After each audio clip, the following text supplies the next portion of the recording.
Hello guys, welcome back. So మనం ఈ రోజు క్లాస్ లో parity bits అంటే ఏంది, what are the different types of parity methods ఉన్నాయి, ఆ parity మెథడ్స్ అనేవి ఎందుకు యూజ్ చేస్తాం, సో అవి యూజ్ చేసినప్పుడు వాటి యొక్క అడ్వాంటేజ్ ఏంది, ఫైనల్ గా parity మెథడ్ యొక్క లిమిటేషన్ ఏంది అనే దాని గురించి నేర్చుకుందామండి.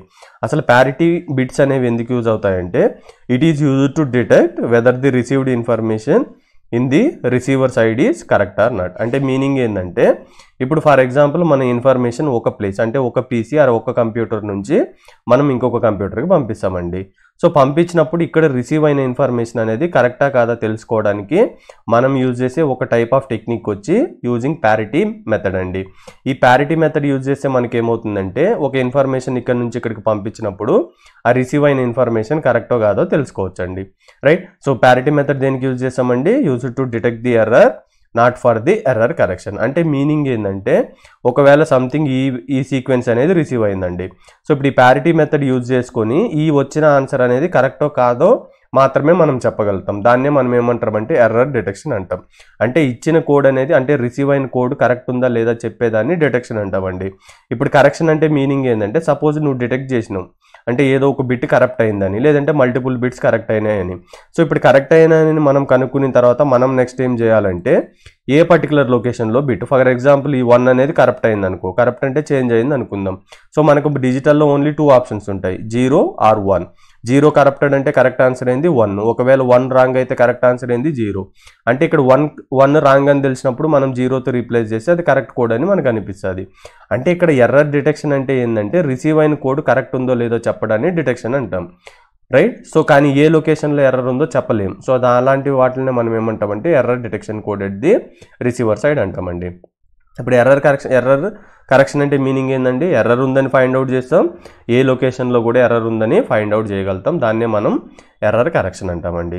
సో ఇక్కడ బీసీడీ ఈ ప్యారిటీ మెథడ్ మీరు గాన చూసిందంటే ఇది only error detection code, error correction code కాదండి.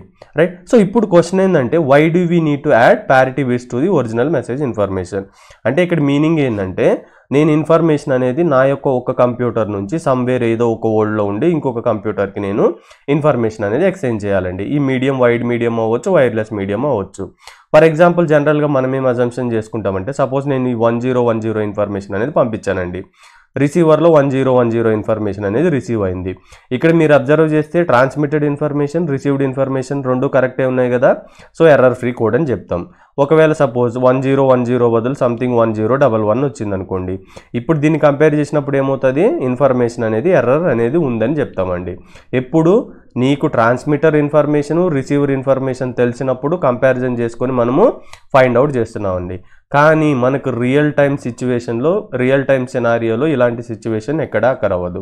అంటే మీనింగ్ ఏంటంటే ట్రాన్స్మిటర్ ఏదైతే ఒక ఇన్ఫర్మేషన్ పంపిస్తుందో అది రిసీవర్కి ఎప్పుడు చెప్పదు. అంటే రిసీవర్ అనేది ఫైనల్గా ఏం చేస్తుందంటే some information, some digital information in terms of the 1s and 0s receive చేసుకుంటుంది. బట్ ఇక్కడ మీరు అర్థం చేసుకోవాల్సిన మెయిన్ ఇంపార్టెంట్ పాయింట్ ఏంటంటే receiver does not know anything about the what is the information that is sent by the transmitter. Real టైంలో transmitter ఏం పంపిస్తుందో receiver will have the never ever idea about the what is the information that is going to send. అంటే ఇప్పుడు నీకు doubt రావచ్చు, ఈ code అనేది నేను రిసీవర్లో రిసీవ్ అయినా ట్రాన్స్మిటర్లో ఏం పంపించిండ్రో నాకు తెలియదు, ఇది కరెక్టో కాదని ఎలా ఫైండ్ అవుట్ చేస్తా? బై జనరల్గా అయితే we cannot able to find out, right? ఎందుకంటే ఇంతకుముందు అయితే కంపారిజన్ చేసి కనుక్కున్నాం, ఇక్కడ రిసీవ్ అయిన ఇన్ఫర్మేషన్ అనేది మనకు ట్రాన్స్మిటర్లో ఏం పంపించిండో కూడా తెలియదు. కానీ ఇక్కడ రియల్ టైంలో మెయిన్ ఇంపార్టెంట్ ఏంటంటే నీకు ట్రాన్స్మిట్లో ఏం పంపించినా తెలియకపోయినా ఈ ఇన్ఫర్మేషన్ కరెక్టా లేదంటే అంటే ఎర్రర్ ఉందా లేదంటే ఎర్రర్ ఫ్రీ ఉందా అనేది కనుక్కోవాలి. సో ఇది ఇక్కడ ఛాలెంజింగ్ టాస్క్. అంటే ఇక్కడ మీనింగ్ ఏంటంటే మన మెసేజ్ ఇన్ఫర్మేషన్ సంథింగ్ ఏదైతే మనం ఇన్పుట్ సైడ్, రైట్, సో ఒక ఇన్పుట్ అంటే సోర్స్ మెషిన్ నుంచి మనం ఎప్పుడైతే డెస్టినేషన్ మెషిన్కి పంపిస్తామో సో అప్పుడు ఇది రిసీవ్ అయిన కోడ్ అనేది కరెక్ట్ ఉందో లేదో తెలుసుకోవాలంటే మన ఒరిజినల్ ఇన్ఫర్మేషన్కి మనం ఎక్స్ట్రా బిట్స్ అనేది యాడ్ చేయాలండి. సో ఈ ఎక్స్ట్రా బిట్స్ ఎందుకు యూజ్ చేస్తామంటే రిసీవర్ సైడ్ అనేది ఈ ఎక్స్ట్రా మెకానిజం యూజ్ చేసుకొని ఈ రిసీవ్ అయిన కోడ్ అనేది కరెక్టో లేదో తెలుస్తుందండి. సో మీకు అర్థం కాకపోతే we'll solve some problem so that you will understand అండి. అక్కడ మీరు ఇక్కడ అంటే ఫర్ టైం బీయింగ్ మీరు గుర్తుపెట్టుకోవాల్సింది ఏంటంటే మనం రిసీవర్ సైడ్లో రిసీవ్ అయిన ఇన్ఫర్మేషన్ కరెక్ట్ ఉందో లేదో తెలుసుకోవాలంటే మనకున్న ఒరిజినల్ ఇన్ఫర్మేషన్కి మనం కొన్ని ఎక్స్ట్రా బిట్స్ అనేవి యాడ్ చేయాలి. ఈ ఎక్స్ట్రా బిట్స్ అనేవి ఎలా యాడ్ చేయాలంటే డిఫరెంట్ టైప్స్ ఆఫ్ మెథడ్ని బేస్ చేసుకుని డిఫరెంట్ టైప్స్ ఉంటుంది. అంటే మనకు ప్యారిటీ మెథడ్లో ఒకలాగా ఉంటుంది. సో నెక్స్ట్ మనం డిస్కస్ చేయబోయే హ్యామింగ్ మెథడ్లో ఒకలాగా ఉంటుంది, సైక్లిక్ కోడ్స్ అంటే సిఆర్సి మెథడ్లో ఒకలాగా ఉంటుంది, చెక్సమ్ మెథడ్లో ఒకలాగా ఉంటుంది. అంటే డిఫరెంట్ టైప్స్ బేస్ చేసుకొని మెథడాలజీని బేస్ చేసుకొని ఇక్కడ నెంబర్ ఆఫ్ ఎక్స్ట్రా బిట్స్ అనేవి డిఫరెంట్ ఉంటాయి అనేది గుర్తుపెట్టుకోండి. రైట్. సో ఇప్పుడు ప్యారిటీ బిట్లో మనం ఏం చేస్తామంటే మనకి ఏదైతే ఒరిజినల్ మెసేజ్ ఇన్ఫర్మేషన్ ఉందో దానికి మనం ఎక్స్ట్రా బిట్ యాడ్ చేస్తామండి. రైట్స్ అంటే 1 extra bit added to the binary code at input side. అంటే 1 extra bit added to the binary code అంటే మన మెసేజ్కి మనం ఒక ఎక్స్ట్రా బిట్ అనేది ఇన్పుట్ సైడ్ యాడ్ చేస్తాం. And at output side using that extra bit are we can say that by using that this extra mechanism మనం ఏం చేస్తామంటే output side అనేది కోడ్ కరెక్ట్ వచ్చిందా లేదో తెలుసుకుంటామండి. సో ఇది మీకు క్లియర్గా ఫైనల్గా అంటే ప్యారిటీలో కొన్ని ప్రాబ్లమ్స్ సాల్వ్ చేసిన తర్వాత మీకు క్లియర్గా అర్థమవుతుందండి. సో ఇప్పుడు ప్యారిటీ మెథడ్లో 2 types ఉంటాయండి. ఒకటి ఈవెన్ ప్యారిటీ మెథడ్ అంటాం, ఇంకొకటి ఆడ్ ప్యారిటీ మెథడ్ అంటామండి. సో ఆ టైం బీయింగ్ మీకు అర్థం చేసుకోవాల్సింది ఏంటంటే మనకున్న మెసేజ్ ఇన్ఫర్మేషన్కి మనం 1 extra bit అనేది యాడ్ చేస్తాం. రైట్. ఈ 1 extra bit యాడ్ చేసి పంపించినప్పుడు సో ఈ ప్యారిటీ అదే ఈవెన్ ప్యారిటీ కానీ ఆడ్ ప్యారిటీ యూజ్ చేసుకొని మనం వచ్చిన ఇన్ఫర్మేషన్ అనేది కరెక్ట్ ఉందా లేదా అనేది చెక్ చేస్తామండి. ఇప్పుడు ఈవెన్ ప్యారిటీ అంటే ఏంటంటే మనం ఒక నెంబర్ తీసుకున్నాం, అంటే ఒక డేటా వర్డ్ తీసుకున్నాం అనుకోండి. సో ఇక్కడ మనం ఏం చేయాలంటే నెంబర్ ఆఫ్ వన్స్ని గుర్తుపెట్టుకోండి, నెంబర్ ఆఫ్ వన్స్ని మాత్రమే మనం కౌంట్ చేయాలి. ఇక్కడ ఎన్ని వన్స్ ఉన్నాయి, 3 ones ఉన్నాయి, అలా కౌంట్ చేయాలి. అంటే ఇక్కడ కౌంట్ చేసినప్పుడు if total number of ones are even number ఉంటే అంటే సరి సంఖ్య ఉంటే దాన్ని ఏమంటారంటే ఈవెన్ ప్యారిటీ అంటాం. ఇన్ కేస్ నువ్వు ఈవెన్ ప్యారిటీ మెకానిజం యూజ్ చేద్దాం అనుకుంటే అది ఒకవేళ ఈవెన్ నెంబర్ లేకపోతే అంటే సరి సంఖ్య లేకపోతే నువ్వు సరి సంఖ్య వచ్చేటట్టు చేయాలనేది ఇక్కడ మీనింగ్. నెక్స్ట్ ఆడ్ ప్యారిటీ అంటే మీనింగ్ ఏంటంటే total number of ones in a sequence or data word. Right. So odd అయినప్పుడు దాన్ని ఏమంటామండి మనం ఆడ్ ప్యారిటీ అంటాం. If total number of ones are even it is called as the even parity. If total number of ones are odd then it is called as the odd parity అండి. So మీకు అర్థం కాకపోతే ఇక్కడ చూడండి, నేను original message information తీసుకున్నా, దానికి మనం ఎక్స్ట్రా బిట్స్ అనేది యాడ్ చేయాలన్నాం కదా, ఒక ఎక్స్ట్రా బిట్ అనేది యాడ్ చేస్తామని చెప్పినాం కదా. ఇది ఎల్ఎస్బి సైడ్ అయినా యాడ్ చేయండి, ఎంఎస్బి సైడ్ అయినా యాడ్ చేయండి, there will be no wrong అండి. ఇప్పుడు చూడండి ఫర్ ఎగ్జాంపుల్ ఇది తీసుకుందామండి మనం. సో ఇది తీసుకుంటున్నా, దీనికి మనము ఇది మన ఒరిజినల్ మెసేజ్ ఇన్ఫర్మేషన్, దీనికి ఒక ఎక్స్ట్రా బిట్ యాడ్ చేయాలి. సో ఇప్పుడు జస్ట్ మనం ఈవెన్ ప్యారిటీ ఆడ్ ప్యారిటీ అంటే ఏం చెప్పినాం, counting the total number of once కదా. ఇక్కడ ఎన్ని వన్స్ ఉన్నాయి చూడండి, 1 2 3 4 5. అంటే ఇక్కడ 5 అనేది ఏందండి ఆడ్ నెంబరు. ఈవెన్ ప్యారిటీ అంటే డెఫినేషన్ ఏంది, ఫైనల్గా మనం కౌంట్ చేసినప్పుడు నెంబర్ ఆఫ్ వన్స్ అనేది ఈవెన్ ఉండాలి. సో ఇక్కడ 1 extra bit యాడ్ చేసినప్పుడు 1 bit వాల్యూ అంటే మనకు 2 options ఉంటాయి. ఒక బిట్ అంటే ఇద్దరు 0 కానీ 1 కానీ పెట్టుకోవచ్చు. ఇన్ కేస్ నేను ఇక్కడ 0 పెట్టానంటే అక్కడ మీనింగ్ ఏంటంటే నేను ఇక్కడ 0 పెట్టాను అనుకోండి, అంటే ఇక్కడ మీనింగ్ కోడ్ ఏమవుతుందంటే 0. రైట్. సో ఇక్కడ కోడ్ ఏమవుతుందంటే ఇక్కడ కోడ్ ఏమవుతుందంటే ఒక 0 యాడ్ చేసినప్పుడు ఈ 0 పాటు ఈ సీక్వెన్స్ మొత్తం అండి 0 1 0 1 1 0 1 1. మళ్ళీ కౌంట్ చేయండి టోటల్ నెంబర్ ఆఫ్ వన్స్ ఎన్ని ఉన్నాయి, ఇది parity bit extra bit add చేసినాం. మళ్ళీ ఎన్ని ఉన్నాయండి 5 ఉన్నాయి, అంటే నువ్వు 0 పెడితే ఇది ఈవెన్ నెంబర్ కాదు. సో ఒకే ఒక ఆప్షన్ మనకి ఏముందంటే దీన్ని 1 అని తీసుకోవచ్చు. రైట్. అంటే ఈవెన్ ప్యారిటీలో లేకపోయినా నువ్వు ఈవెన్ ప్యారిటీ చేయాలి. ఇప్పుడు ఇదొక 1 2 3 4 5 6 అంటే టోటల్ నెంబర్ ఆఫ్ వన్స్ అయినాయి 6 అనేది ఈవెన్ నెంబర్ కదా. సో ఈవెన్ నెంబర్ అయితే దాన్ని ఏమంటా even parity.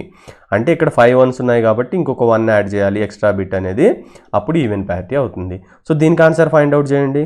Count the total number of once 4 ఉన్నాయా. సో ఇక్కడ ఏం రాయాలండి 0 రాయాలి. 0 రాస్తే 4 ones మళ్ళీ అవుతాయి. So even number. సో మళ్ళీ ఇక్కడ చూడండి మొత్తం ఈవెన్ నెంబరే ఉంది కదా. సో ఆన్సర్ ఏం రాయాలి 0. రైట్. సో ఇక్కడ total number of ones count చేయండి, ఒక్కొక్కటి ఉంది, అంటే ఆడ్ నెంబర్ కదా, ఈవెన్ కావాలంటే ఏం చేయాలి ఎక్స్ట్రా బిట్ అనేది 1 యాడ్ చేయాలి. సో ఇక్కడ ఏంటండి 3 ones ఉన్నాయి కాబట్టి ఇంకొక 1 యాడ్ చేస్తే ఈవెన్ నెంబర్ అయిపోతుంది. ఇది ఈవెన్ నెంబర్ అండి. In case of odd number అంటే ఇక్కడ చూడండి దీనికి ఎక్స్ట్రా బిట్ అనేది ఏం యాడ్ చేయాలి 0 or 1. So already number of once అనేవి 4 ఉన్నాయి. 4 ఉన్నప్పుడు ఇది యాడ్ అవ్వాలంటే ఏం చేయాలంటే ఇంకొక 1 యాడ్ చేస్తే 5 ones అవుతాయి కదా. సో ఇక్కడ ఆన్సర్ అనేది 1. రైట్. సో ఫర్ ఎగ్జాంపుల్ దీనికి ఆన్సర్ ఏమొస్తుంది, ఇది ఆల్రెడీ ఆడ్ నెంబరే ఉంది కదా, సింగిల్ 1 ఉంది కదా. సో ఆన్సర్ అనేది 0. ఈ విధంగా రాయాలండి మనం. సో ఇది కంప్లీట్ అయిన తర్వాత ఇక్కడ చూడండి ఒక క్వశ్చన్ ఇలా ఇచ్చిండు, attach the even parity for the message information. ఈ మెసేజ్ ఇన్ఫర్మేషన్ అనేది 0 0 1 1 ఇచ్చిండండి. సో దీనికి మనం ఎక్స్ట్రా బిట్ యాడ్ చేస్తామన్నాం కదా, ఈవెన్ ప్యారిటీ అంటే ఆన్సర్ ఏం రాయాలంటే 3 1s ఉన్నాయి కాబట్టి ఇక్కడ ఒక 1 పెడితే ఈవెన్ నెంబర్ అయిపోతుంది. సో దాన్నే మనం ఈవెన్ ప్యారిటీ అంటాం. సో ఇక్కడ క్వశ్చన్ ఏంటంటే attach the odd parity for the message information 00111. So 00111 అనేది ఆల్రెడీ ఆడ్ నెంబరే కాబట్టి సో ఎక్స్ట్రా బిట్ అనేది ఏం చేయాలి, 0 అనేది యాడ్ చేయాలి. రైట్. సో ఈ క్వశ్చన్ చూడండి, assign the proper even parity for the following code groups. So ఇది ఈవెన్ అడిగింది కదా, సో ఇది ఆల్రెడీ ఈవెన్ నెంబర్ ఉంది కాబట్టి 0, ఇక్కడ ఈవెన్ నెంబర్ ఉన్నాయి కాబట్టి 0, ఇక్కడ టోటల్ నెంబర్ ఆఫ్ వన్స్ 4 అంటే ఈవెనే కాబట్టి 0. This is the answer. Right. So ఈ క్వశ్చన్ మీరు నేర్చుకున్నప్పుడు మీకు క్లియర్గా ఎర్రర్ డిటెక్షన్ అంటే ఏంది దాని గురించి అయితే మీకు అర్థమవుతుందండి. చూడండి, అన్ add parity system receives the following code group. అంటే ఇక్కడ ఏంటంటే ఆడ్ ప్యారిటీ మెకానిజం ఎక్కడ ఇన్పుట్ సైడ్ వాడిండంట, ట్రాన్స్మిటర్ సైడ్ వాళ్ళు ఏం కోడ్స్ పంపించిండ్రో మనకు చెప్పట్లేదు. వాళ్ళు ఏం చెప్తుండ్రు, ఓన్లీ ఏమైతే కోడ్స్ రిసీవ్ అయినావో వాటిని మాత్రమే చెప్తుండ్రు. అంటే ఇక్కడ మనకి రిసీవ్ అయిన కోడ్ నెంబర్ 1, కోడ్ నెంబర్ 2, 3, 4 ఇచ్చిండు. వాళ్ళు ఏం అడుగుతుందంటే నేను ట్రాన్స్మిటర్ ఏం పంపించినో చెప్పట్లేదు, కానీ ఏ మెకానిజం యూజ్ చేసిన అనేది మాత్రం చెప్తారు. ఆ మెకానిజం ఏంది, ఆడ్ ప్యారిటీ మెకానిజం అంట. సో రిసీవ్ అయ్యర్లో ఈ ఇన్ఫర్మేషన్ రిసీవ్ అయింది, నీకు ట్రాన్స్మిటర్ ఇన్ఫర్మేషన్ తెలిసినా తెలియకపోయినా, అంటే తెలియకపోయినా నువ్వు రిసీవర్లో రిసీవ్డ్ అయిన ఇన్ఫర్మేషన్ కరెక్ట్ ఉందా లేదంటే రాంగ్ ఉందా చెప్పాలి. రైట్. సో ఇప్పుడు మీకు క్లియర్గా అర్థమవుతుంది. ఇప్పుడు ఇచ్చిన క్వశ్చన్ ఏంటంటే ఏ ప్యారిటీ మెకానిజం యూజ్ చేసిందంటే వాడు odd parity mechanism. So odd parity mechanism అంటే ఏంటండి, మనం ఒక డేటా వర్డ్లో నెంబర్ ఆఫ్ వన్స్ కౌంట్ చేసినప్పుడు ఏముండాలి, ఆడ్ నెంబర్ ఉండాలి.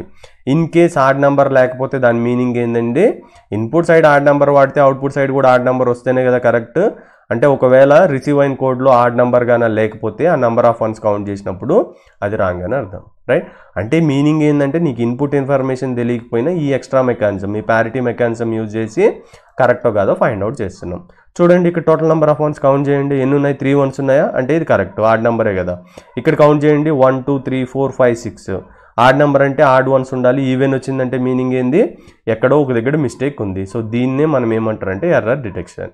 రైట్. సో ఇక్కడ రాంగ్ అని ఉంది యాజ్ పర్ ఆడ్ ప్యారిటీ, కానీ ఇక్కడ చూడండి ఎర్రర్ ఉందని తెలుసు కానీ ఏ లొకేషన్లో ఎగ్జాక్ట్గా ఎర్రర్ ఉందో మనం చెప్పలేం. దాన్నే మనం ఏమంటాం, ఎర్రర్ డిటెక్షన్. ప్యారిటీ మెథడ్ అనేది దేనికి యూజ్ అవుతుంది, ఓన్లీ ఎర్రర్ డిటెక్షన్కి.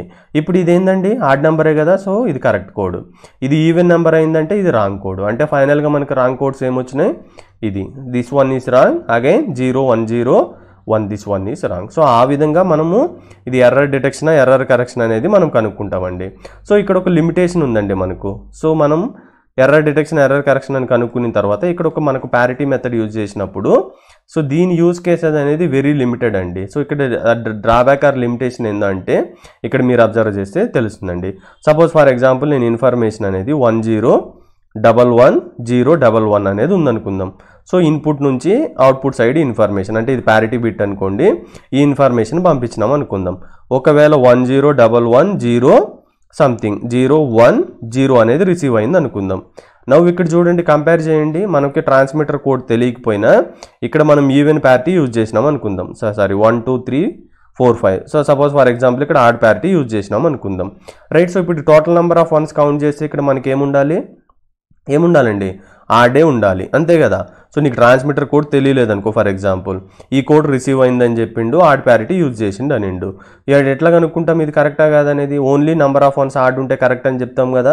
ఇక్కడ చూడండి ఎన్ని వన్స్ ఉన్నాయి, 1 2 3 4 ఉన్నాయి, అంటే ఈవెన్ నెంబర్ ఉంది, అంటే రిసీవ్ అయిన కోడ్ అనేది తప్పని అర్థం. సింపుల్గా ఫైండ్ అవుట్ చేసినామా. కాకపోతే ఇక్కడ ఒక బిగ్గెస్ట్ డ్రాబ్యాక్ ఉంది. ఆ డ్రాబ్యాక్ ఏంటంటే ఇప్పుడు చూడండి, సో ఇదే కోడ్ ట్రాన్స్మిట్ చేసినా అనుకుందాం, కోడ్ రిసీవ్ ఏంటంటే 1011. రైట్. సో సంథింగ్ ఇలా 1011 నెక్స్ట్ 011 అనుకుందాం, సారీ 000 వచ్చింది అనుకుందాం. అంటే మీనింగ్ ఏంటంటే మనం ఇక్కడ ట్రాన్స్మిట్ చేసిన కోడ్ ఇది, రిసీవ్ అయిన కోడ్ అనేది ఇది. So 1 2 3 4 5 6 7 bits, here also 7 bits.